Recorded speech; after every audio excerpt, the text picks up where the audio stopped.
Campeones, campeones, ohé, ohé, ohé. Campeones, campeones, ohé, ohé, ohé. Campeon. Pour ceux qui dormaient déjà vers minuit, les gars, vous avez raté quelque chose d'historique. Historique, ça dit dans l'histoire d'Inter Miami.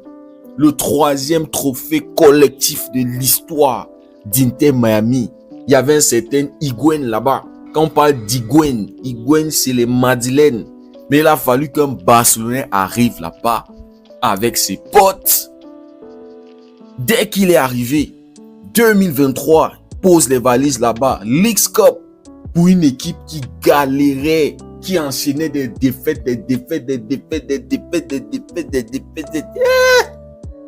Messi est arrivé à dire non, ça ne va plus se passer comme ça.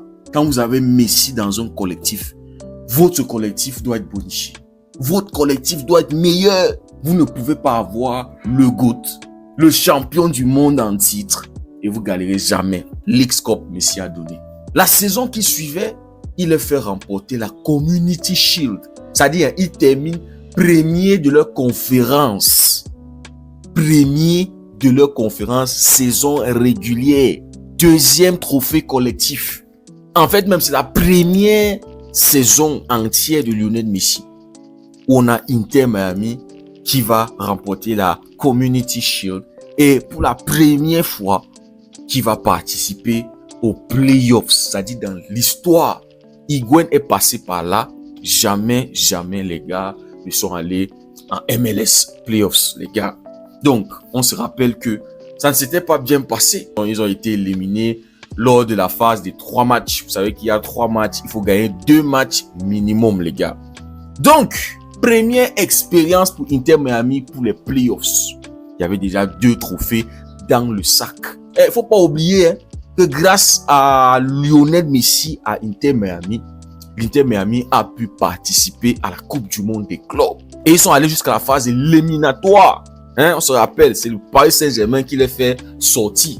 C'est-à-dire que s'ils avaient trouvé un candidat un peu plus abordable, peut-être ils allaient continuer. Donc cette saison, Inter Miami va terminer 2e de la phase régulière du championnat pour se retrouver dans les playoffs de la MLS, les gars.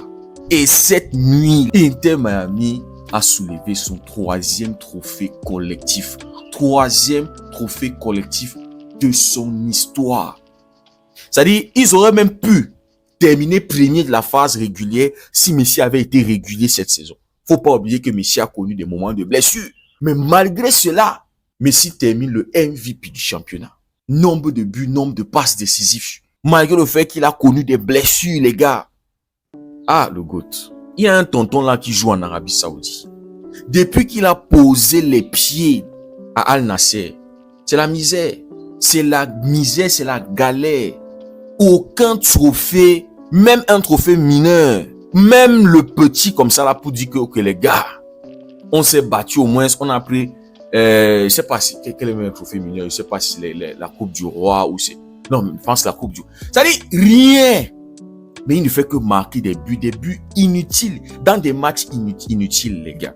Je vous rappelle, la phase des playoffs, Messi, c'est 5 buts marqués, 6 passes décisives. 5 buts marqués, 6 passes décisives. La nuit dernière, il n'a pas marqué passeur décisif. Et désormais, c'est le all-time en termes de passes décisives dans l'histoire du football, les gars. 405 passes décisives pour Lionel Messi. Il surpasse Puskás, les gars. Donc, on a un tonton là-bas en Arabie Saoudite qui n'arrive pas à fabriquer du bonheur collectif. C'est ça la différence, les gars. Le football, c'est un sport collectif. Et pour le groupe, l'équipe, et pour le club, et pour les supporters. C'est les trophées collectifs qui font la fierté de ceux qui supportent un club, les gars. C'est pas les trophées individuels. Individuel, c'est d'abord pour toi et ta famille. Maintenant, on peut dire qu'ok, on a un joueur là qui est ballon d'or, qui est soulier d'or. On peut le dire. Vous voyez, en mentionnant le fait que la saison était une bonne saison, on a remporté tel trophée. Et on a eu donc soulier d'or, on a eu ballon d'or. C'est ça le football. Mais on a un mec de l'autre côté qui est en train de ruiner le club financièrement déjà. Mets alors quelque chose sur la table. Tout le salaire qu'on te paye, mets alors quelque chose sur la table. Cette nuit, Messi a remporté son 47e trophée, les amis. Je ne sais pas si vous en rendez compte. 47 trophées collectifs. C'est-à-dire, si on veut parler même des trophées individuels, là, c'est ahurissant, les gars. Messi est désormais à 14 trophées collectifs au-dessus de Cristiano Ronaldo, les gars. Le GOAT ultime. C'est-à-dire, même si Cristiano Ronaldo, il remporte la Coupe du Monde. C'est-à-dire, quand j'ai vu les U17 remporter la Coupe du Monde, j'ai dit, j'espère que ce n'est pas un signe. J'espère que c'est pas un signe. J'espère. Parce que là, mais même s'il prend la Coupe du Monde, les gars, aïe. C'est-à-dire, là, maintenant, Inter Miami, champion de la conférence S. Maintenant, ils vont aller à la finale, la super finale, parce que la nuit dernière, c'était la finale pour la conférence S. De l'autre côté, conférence Ouest, il y avait aussi la finale là-bas, Vancouver contre, j'ai oublié, mais Vancouver, champion de la conférence Ouest, les gars. Donc, qui dit Vancouver, dit aussi Thomas Müller. Et on sait que Messi et Thomas Müller se sont déjà rencontrés en Europe, Bayern, Barça. Je crois la dernière fois où il y a une confrontation entre ces deux-là, c'est le 8-2, si je dis pas de bêtises. Donc, Inter Miami va recevoir Vancouver. Ça sera dans le stade d'Inter Miami, les gars. Donc, Messi, là, est sur le point de remporter son 48e trophée, les gars. Hey, ça va faire 15 de plus. C'est-à-dire si Cristiano ne remporte rien cette saison. Oh là là, les gars. Les stats montrent que avant Cristiano Ronaldo à Al Nassr, il y avait 25 trophées déjà. Depuis l'arrivée de Cristiano Ronaldo, il n'y a rien à se mettre sous la dent. Vous trouvez que c'est correct, les gars? Non, attendez, vous trouvez que c'est correct en 3 saisons? C'est-à-dire, Messi, on sait comment Messi était critiqué.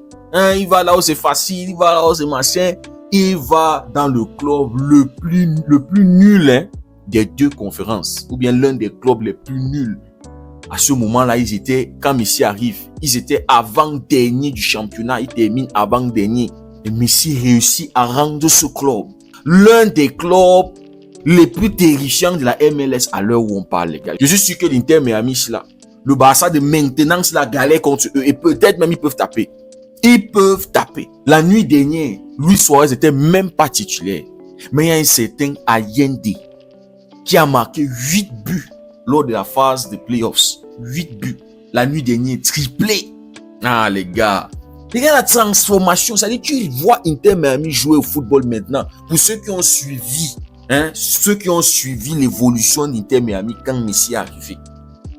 Une équipe avant, la défense c'était du n'importe quoi, c'était du bordel. C'est-à-dire la défense était désordonnée. Mais va voir Inter Miami jouer maintenant. Ils ont encaissé qu'un seul but hier. C'est à cause d'un mauvais placement d'un joueur. Il s'aligne pas bien. Il couvre celui qui va marquer le but pour New York City là. C'est-à-dire si c'est pas lui, Silvetti, je crois que c'est Silvetti qui décale parce que c'était sur un coup de pied arrêté. Le mec il décale et il met celui qui va mettre sa tête en jeu. Après ça, il n'y a eu rien comme au casse comme ça. C'est-à-dire New York City, ils n'ont même pas eu un face-à-face, rien. Parce que Inter Miami, ça défend très bien. Il y a plus de sérénité dans la façon de jouer, dans les passes, dans les combinaisons. C'est-à-dire ce qu'on ne voyait pas avant. Tu vois jouer cette équipe, tu prends beaucoup plus de plaisir qu'avant, les gars. Donc cette nuit, c'était une masterclass. Un message envoyé à Vancouver, les gars. 5, Manita. Avec un Jordi Alba. Oh, la légende. Tellement il va nous manquer, les amis. Il reste une semaine. Une semaine dans la carrière de Jordi Alba et de Busquets. Le match de tonton hier de ces deux-là. Jordi Alba, 2 passes décisives. Si c'était sa dernière passe, parce que la deuxième passe décisive, voilà, là, déjà que la première était magnifique. La deuxième, un talonnade, les gars. Il te fait un appel. Il part de sa défense avec une accélération, les gars. Il te fait l'appel avec Djigova.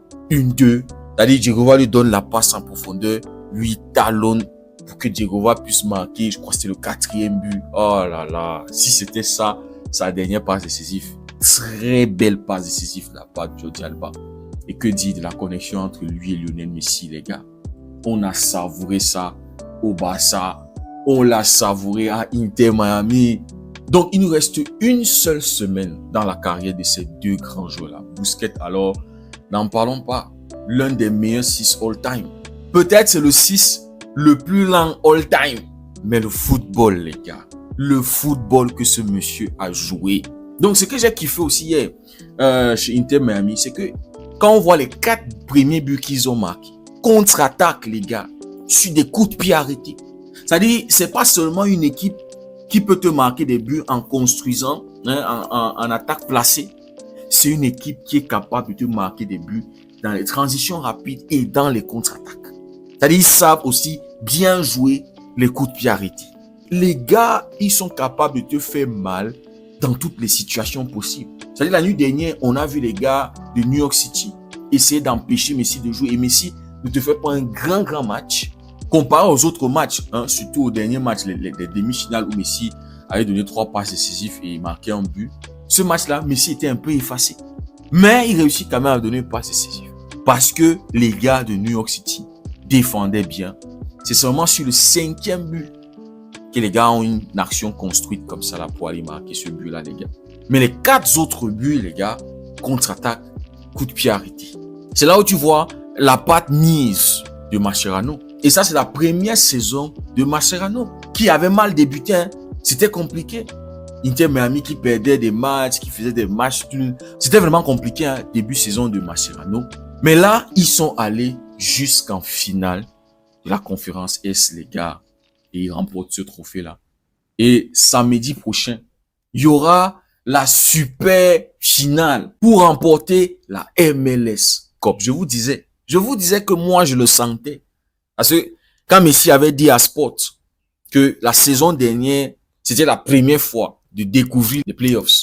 Et il fallait l'expérience. C'est-à-dire, quand j'ai vu la façon dont ils avaient débuté ces playoffs, je savais qu'on allait aller au bout, malgré le fait qu'on paie à Nashville.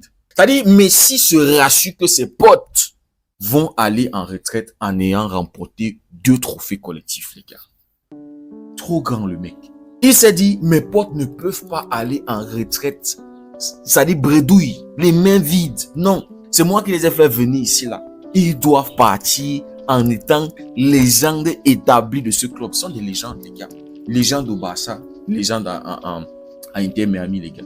La grandeur, partout où les mecs ils posent les pieds. La grandeur, les gars.